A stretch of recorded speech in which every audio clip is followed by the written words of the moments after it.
Well, okay. So, so far we have discussed about the two kind of history writing that has taken place in India during the medieval period. Sultanate, they brought a new kind of trend, Indo-Persian historiography, it is called generally. And then next step was the Mughal historiography, and the Mughal have gone one step ahead. Indo-Persian historiography has started during the Sultanate period, and during the Mughal period it has become more rich, it has become more diversified, a lot of subjects were now addressed, and we have really have a lot of writing during the Mughal period. Now during the 17th 18th century, that was an era when the Marathas they have dominated the political scenario of India, and as it goes with generally well established political power, that they have their own way of preserving the past, their own way of looking at the past. And same thing has happened with the Marathas. As they became slowly an important political power, they encouraged the history writing, which was categorically different than the history writing that was done under the patronage of Sultanate and under the patronage of Mughals. In contrast to the Arabic, Persian, and more or less an Islamic perspective of looking at life, the historiography that developed under the patronage of the Marathas, they represent the Hindu way of preserving past. And that is the reason we find that the history writing, as it was done in Persian language under the Sultan and Mughal, it was done in Sanskrit and Marathi under the patronage of the Marathas. So let us talk about the important Sanskrit text and a Sanskrit historian that flourished during the Maratha period. And the very important person, first, we'll talk about the Sanskrit text. And the very important person is Paramanand. He was court poet of Shivaji, and he wrote an epical poem called Anupuran Suryavanshi, and this is generally known as Shiv Bharat. So, as there is a Mahabharat which is having an epical style, very ornamental kind of language, very elaborate description. Similarly, we find that similar kind of pattern or similar kind of linguistic pattern is also used in this text called Shiv Bharat, which is having 31 complete chapter and 32nd chapter is incomplete. Uh, and this gives information about Chhatrapati Shivaji's ancestors, starts from Maloji Bhosle to 1661. Chhatrapati Shivaji dies in 1680, but it gives information about up to 1661. Jadunath Sarkar, who was having a lot of influence of the positivist philosophy. What is positivism? We will study in the next unit. But just remember that, in short, positivism believes that in historical writing, you should only state those facts which is having proof and which can be verified. So Jagannath Sarkar was under the influence of this positivist school, and according to him, Shiv Bharat, which is a mixture of mythological, exaggerated account of Shivaji's life, is not a very valuable source of history, as there is a lot of exaggeration. But nevertheless, Paramananda was contemporary of Shivaji, and what he thought about Shivaji, what he recollected about Shivaji, was equally important. And then there is another book by Paramanand, which is known as Paramananda Kavyam, and it was later on, it was not complete, he died, and then it was edited by his son Devdatta, and then later on by his grandson Govinda as well. So it's like supplementary to Shiva Bharat, and it gives information about career of Sambhaji. So Paramananda have started it, but then later on his son and grandson they completed it finally. And this in this book we find information about the events that took place after the death of Shivaji. And again, the style of this book is also on Puranic style, with there is a lot of exaggeration. And the author, he seems to be giving quite favorable treatment to Sambhaji. Like, Sambhaji has revolted against his own father, which was quite shocking because Shivaji, he fought against Mughal, and Chhatrapati Sambhaji, he joins hands with the enemy of his own father. But somehow in this text, Paramananda Kavyam, the action of Sambhaji, his revolt against his own father, is justified. It also gives information about the religious and social condition. Then there is another text called Shiva Kavyam, and this is the author is we're not sure, historians are not sure, but probably it is composed by a person called Shankarshan Sakhalkare, and he tries to imitate the style of Paramananda, and he gives information about Chandrarao More, that is the ruler of Javadi, against whom Shivaji fought and occupied Javadi, and Shivaji's war with Afzal Khan. Then again, the text with the similar name earlier was just now we have discussed, that is Shiva Kavyam. But in 1821, that is many years after the death of Chhatrapati Shivaji, there was a person called Purushottam Pandit, and he wrote Sri Shiva Kavyam. Remember that all these texts are in Sanskrit. Then as I told you, every kingdom have its own nature. And Chhatrapati Shivaji, when he became Chhatrapati, he realized that, and there were, of course, many number of people who realized that there is a lot of influence of Persian language on Marathi. Most of the administrative terms were Persian, like Moza, and Chhatrapati Shivaji and some of his followers, they wanted that this Persian influence should be removed from the Marathi language, and the words should be instead of those Persian words, we should start using Sanskrit and Marathi words. So, what is the way out? Because Persian was in use in the administrative structure for a very long period, around 250 years. So it's very difficult to remove the influence. So what can be done is that you need to prepare a kind of dictionary, kosha, and in that kosha, in that dictionary, there will be a Persian words on the one side, and synonym in Sanskrit and Marathi will be given on the other side, so that when we start correspondence, we can start using the Sanskrit word. That was an attempt, for example, but it was not very successful, interestingly, because after Shivaji's death, the people, the administrator who became very powerful were Peshwas, and Peshwa itself is a Persian word, and they continue to use the same word instead of Peshwa.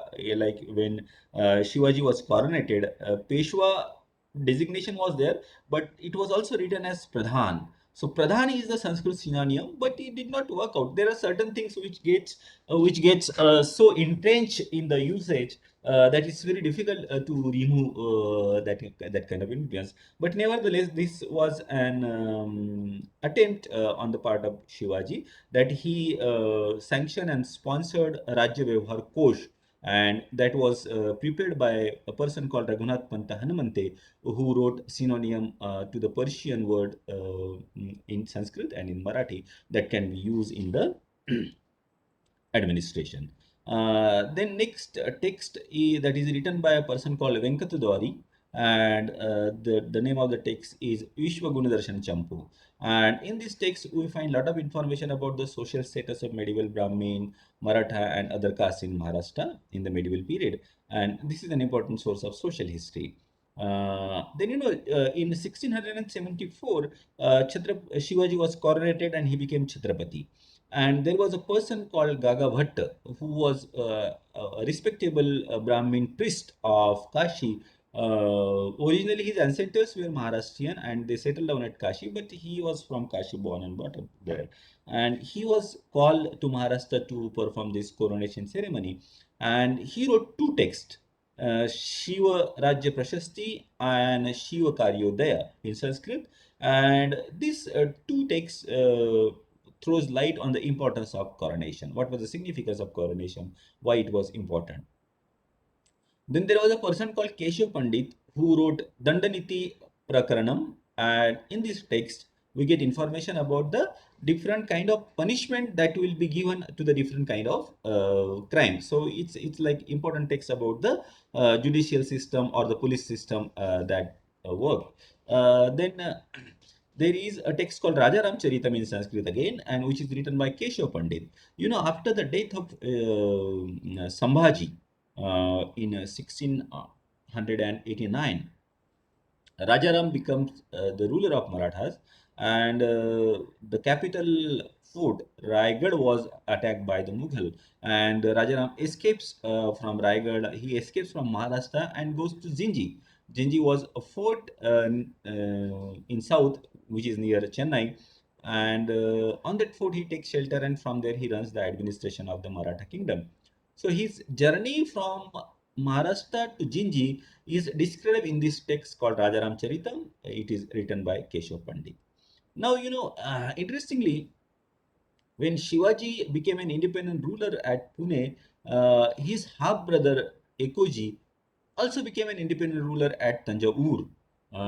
He was having a nominal allegiance to the Adil Shah of Bijapur, but he was virtually an independent ruler. And a Maratha king becoming a ruler of Tanjore is a significant event. And here he patronized the Sanskrit and Marathi learning, and also encouraged the preparation of the text in Sanskrit and Marathi. In fact, Tanjore is having a very well-known library, Saraswati library, and there are a lot of texts which are yet to be deciphered, which are yet to be understood by the historian, and which are yet to be translated. The library is very famous. You can Google it and see it, Saraswati Library at Tanjore.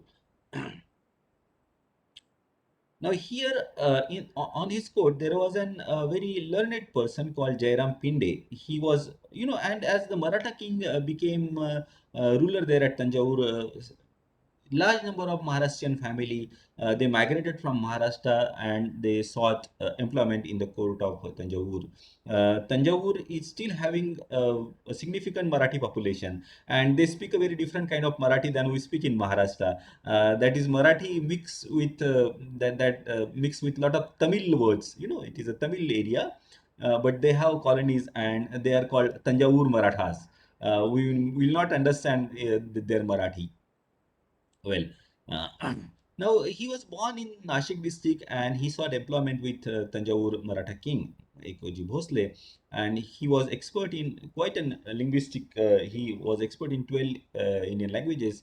And earlier he served with Shahaji, and then later on he served Ekoji and his son Venkoji. And there are two important books written by him: Radha Madhavilas Champu and Parnal Parvat Grahakhyana. And in his Radha Vilas Champu, which is having 11 chapters, the first five chapters it that describes the love of Radha and Krishna, and rest of the text that describe administration of Shahaji in Karnataka. And in this text, he proclaimed that the Bhosles are Suryavanshi Rajputs, and we find similar kind of reference in the composition of Paramananda. So generally, connecting with the Rajput, the ancient ruling families, and claiming to be Suryavanshi and Chandravanshi, it brought a certain prestige. So that was a kind of attempt done through this kind of text. We see here the five chapters are devoted to the love of Radha and Krishna, and that is one of the nature of the historiography that was produced in India under the Hindu influence. There is a lot of mythologization, as we will be seeing about Bakhar. We'll be discussing later on, where Shivaji is elevated to the position of the incarnation of God Shiva. So generally, the people who are like Jadunath Sarkar, who are having a lot of influence of the positivism, they generally have a tendency to discard this kind of text as a kind of myth, or as a kind of cocoon stories. And but I think if we discard it all together, probably we'll be losing a lot of historical record. But we need to be little careful, and unfortunately, the historiography or the historical methodology that is required to decipher or to extract the fact and separate the fiction is not very well developed in India, because generally, under the influence of the Britishers, colonizer, generally the Indian scholarship has grown with the attitude that Indians are having no sense of history. It is only the Persian and the Western historiography which is a true history, or which is a reliable history. But I think this is a bit biased view. No doubt there is a Indian or Sanskrit or Marathi historiography. There is a lot of mythologization, but they still have a lot of, like Romila Thapar uses the term called embedded history. And there is a Russian linguistic philosopher called Bakhtin. He uses the term like chronotopicity. That means it might be a literature, it might not be a factual history written from the perspective of the positivism, but it still have a significant historical material which need a very careful understanding, which need a bit careful deciphering. That is of course quite challenging. Well, then we have a next text, Parnal Pravat Grahakyan, written by same person, uh, Jairam Pinde. And this Parnal Pravat Grahakyan, it gives description about when Shivaji conquered Pannala fort in 1673. Then in the at Tanjavur, the number of texts were written. Like some of the important texts are, Bhosle Vanshavali, which is written by Venkatesh. Or then there is a same another text by the same name, Bhosle Vanshavali, that is written by Gangadhara. Then Sahyadri Vilas written by Ayavali. Then Champu Dharma Vijay written by Nala, and then Sarpoji Charita written by Ananta Narayana. So these are the important Sanskrit texts that we find at Tanjavur. Now let us turn to the history writing in Marathi. And the history writing in Marathi during that period, it can be categorized into the three categories. We have Bakhas, we have Ajnapatre. Interestingly, Ajnapatre is the only one text. It is not a genre of or the group of writing. We have number of books, but Ajnapatre is only one. But that is a very important source of the history. Very important information about the administrative structure of Shivaji and the administrative policies of Chhatrapati Shivaji is reflected in this text. And then we have Shakavali. Shakavali is the literary translation will be chronology. So in that Shakavali, which are like diary, we in diary, how the diary generally are maintained is that we write a date and the important events are mentioned. So similarly, here we have this kind of Shakavali. When the date is mentioned, you can see the Devanagari Marathi era, and an important event is written here. This is the Devanagari Marathi, and this is the Modi script. So during those period, the Modi script was used for the political correspondence, and it was extensively used. Modi script and Devanagari, they are having similarity. They might look very different to you because here the words are written without lifting the pen. So once you start writing here, you write without lifting the pen. Like here, vachare, vachare, they are different. They are written separately, but here it vachare is written similarly, and the words are broken. So if you are serious in doing some serious research in Maratha history, you need to get familiar with reading of Modi because a lot of political correspondence and there are a lot of papers which are available in the Modi script. So Shakavali is a diary where we have dates and important events mentioned. Ajnapatre is the only one text that gives information about the administrative structure and administrative policies of Shivaji. And there are a number of Bakhas which are written during Maratha period, and we will talk about Bakhas now. Generally, though a bit controversial, but it is believed that the Bakhar has the word Bakhar has originated from Arabic word called khabar. So khabar is obviously news, and the news writers they started writing, and that came to be known as Bakhar. That is one of the theory which extensively it is accepted. Uh, but thing is that we have lost lot many Bakhars because what happened is Chhatrapati Shivaji was having his capital at Raigad, and after the capture and killing of Sambhaji in 1689, Raigad was captured by the Mughal, and the Daftar Khana, the office, was burned by the Mughal. So a lot of record of the Maratha history of Shivaji's period had been burned down, and that is the reason we find that we really don't find any Bakhar, hardly any Bakhar which is written during Shivaji's period. There are Bakhars on Shivaji. Most of the Bakhars are on Shivaji. It is written, even some of the Bakhars are written by the people who have seen Shivaji, but they wrote it after that. After Shivaji, Rajaram came to the Sambhaji came to the throne, then Rajaram came to the throne, and Rajaram went to Jinji, and there the one Bakhar is written there that is called Sabasad Bakhar. We'll be of course talking about it. But the person who wrote the Bakhar while working with Shivaji and while seeing Shivaji is not available to us, and the historian guess that it's quite possible that these Bakhars were burned by the Mughal when they captured Raigad in 1689. Well, the Bakhars were written from the Yadavas period to early British period, from 17th to 19th century. And you see this is a mode script. If you are familiar with the Marathi alphabet, see we have here E. Are you able to see this? U. Yes, Puna? Yes, sir. Ah, well, Yes, sir. this is now this is sorry, I this side, and this is k. So this is k, ka, ki. This we have learned in primary schools, but we have learned in Devanagari. This is Modi how it is written. Then k is written like this. You see k. See k here is different, and here it does have some similarity, but it is written without lifting the pen.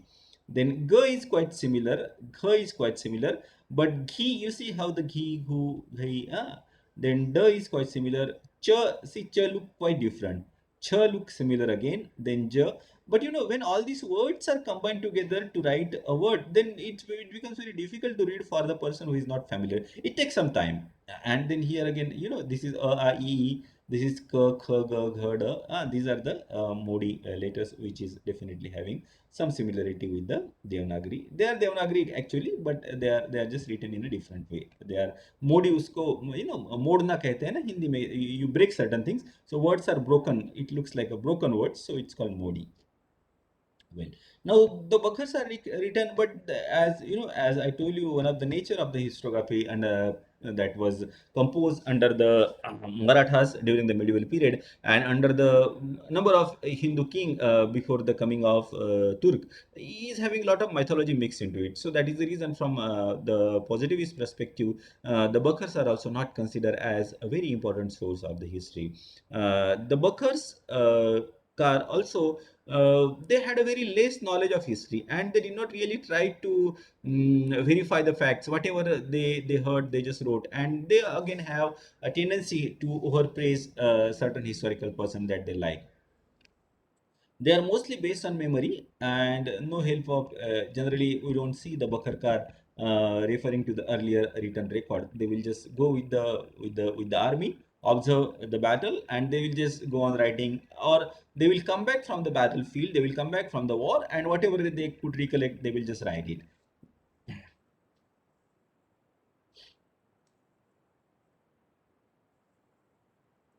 Well, so the chronologically and causation is not done proper, and according to the subject matter. Just a minute.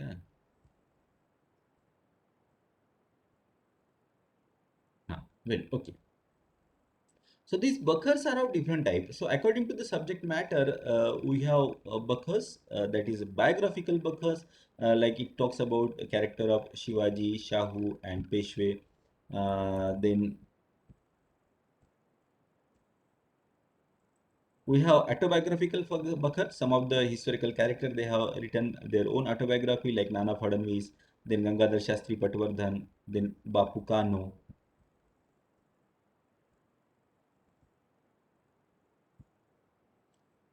Then we have Bakars of family. That is in Marathi, that is called Kautubik Bakar. Like we have Peshwanchi Bakar, which gives information about the Peshwa's family.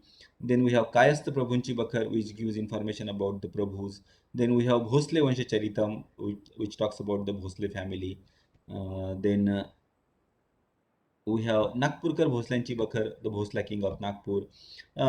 Then we have the kind of Bakhar is that the Bakhars which are inspired by some important historical event. Like the Battle of Panipat was an important historical event for the Marathas, and we have number of Bakhars written on the Battle of Panipat. Then the Battle of Kharda was an important event, so we have Bakhars written on Kharda. The Treaty of Vasai, it is called in Marathi, is an important event, so we have Bakhar on Treaty of Basin. The next type is kaifiyat. Kaifiyat is like giving an explanation. So if some historical character is accused of doing something wrong, then he or the person employed by him tries to give an explanation, and that is called kaifiyat. So होलकरांची थैली, भाऊसाहेबांची कैफियत, होलकरांची कैफियत, गोविंद बंदेलेची कैफियत. So these are the different buckers written to give an explanation. For example, Bhausahib is accused of ineffective leadership that leads to the debacle that leads to the defeat of the Maratha at the Battle of Panipat in 1761. So this Bakar, like Bhausahib Kaifiyat, gives an explanation, tries to give an explanation how he was helpless or he cannot be blamed. Then Holkaranchi Kaifiyat, Holkar are also blamed that he is a person who in fact ran away first from the battlefield, and that finally led to the defeat of the Marathas. So Holkaranchi Kaifiyat gives an explanation of the behavior of Mallara Holkar. Then we have Bakkas on Purana style. The Puranas of Hindus. They are again full of exaggerated detail, full of mythologies, and full of unbelievable description. So there are certain Bakkars which are of religious nature, and they are being written on the Purana style. And in that there is an important Bakkar like Samarthanchi Bakkar, written by Hanumanta Swami. So this Samarthanchi Bakkar is written. It describes the life of Samarthananda Swami. So this is all about the nature of the bakar, and then depending on the period also the bakars can be classified. There are certain bakars written before Shivaji, there are certain bakars written during Shivaji's period, and there are certain bakars written during the Peshwa's period. And according to Rajwade, from the late 16th century to early 19th century, near about 250 bakars were written. And so far, I mean, this could be a bit old data, but 60 bakars are published. And among the Bakars, Shalivahan Bakar is considered to be very oldest one, and it gives information about the Satvahana king. The king they ruled from first to third century, but this Bakar is not that oldest. They give information about the very old king, but the Bakar was written much later. Then Mahikavtichi Bakar, it gives information about the Mahim. Mahim is an area near Mumbai. So this Bakar gives history of Konkan from 12th to 15th century. Then Yadava's period was a period around 200, 300 years before Chhatrapati Shivaji. From Yadava's period, we have received two Bakars, Mahnuba Bakar and Hemad Pantanchi Bakar. So Mahnuba Bakar is definitely Bakar of religious nature. Mahnuba is one of the religious creed, and Hemad Panta was one of the important noble in the court of Yadava king, and his Bakar is known as Hemad Pantachi Bakar. So after 17th century, many Abacus begin to be written. Shivaji was the main central theme of many Bakars, and we will discuss this Bakars of Shivaji's period, or the Bakar describing life of Shivaji, in the next class. So today we have taken a kind of introduction that during the medieval period we have this three kind of historical literature written under the patronage of Marathas, Bakar, Ajnapatra and Shekhawali. Bakars are of a different type, but their nature, the historical validity or the historical information contained in the Bakars are generally questions because they are having a lot of exaggeration. And depending on the period also, Bakars can be classified into the three different category. We have taken a kind of bird's eye view of the early Bakars written before Shivaji, and the Bakars written on Chhatrapati Shivaji, that we will discuss in the next class. So if you are having any doubts so far, you can ask me.